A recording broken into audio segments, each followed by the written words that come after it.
Hi, my name is Lee Townsend and I'm a freelance photographer. Photography is something that I really enjoy and it's where I make most of my income. Pretty much what my job entails is taking a brief from a client and fulfilling that brief accordingly. There's really two types of photography that I engage in, which are documentary and portrait shot. And from time to time, I do event photography as well.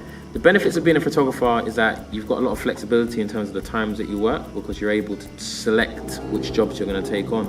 But obviously, one would have to build their client base so that actually works for them. So for me, I tend to do a lot of my work on the weekends and in the evenings, which allows me to have a lie in bed and to relax in the early morning. But then my days become very busy with editing, talking to clients, trying to pull in new customers and photographing the events or the portraits, etc. that I actually take. The downsides to it, I really hate selecting the pictures. So let's say, for example, I was doing a portrait session and I took 75 pictures of an individual from which I needed to choose 3 or 4. The frustration of just going in, making sure that person's eyes are open, that they're smiling, that everything's just in place is very time consuming. And then after you've done all of that, you've then got to edit. So can you imagine a wedding photographer who might take 1,000, 1,500 pictures at one wedding and needs to reduce that all the way down to 200, maybe 300 images and selecting the ones that they'd have to edit.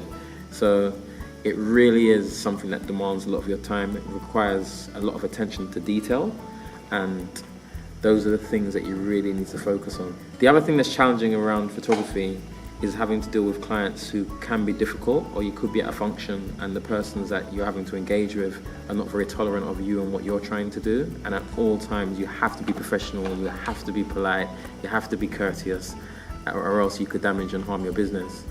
In regards to training, I was self-taught initially.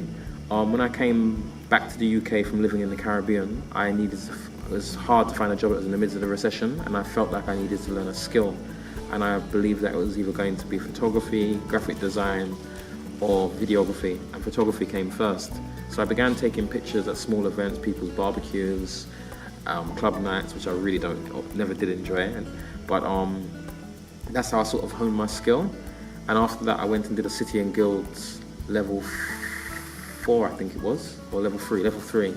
And I got past that with distinction. And at the end of that course, I didn't know what else to do. I thought about going to do the level 4, and my tutor said it really didn't make much sense because all I'm going to learn is the business side of it, which is what I pretty much had in the bag anyway. So I took the option of going to university, and I pursued a bachelor's degree, an honours degree, at the University of Westminster, which was a real eye-opener.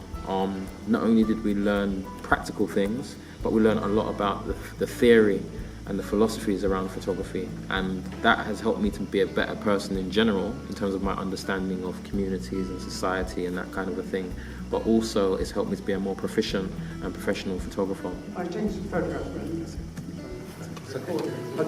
Thank you.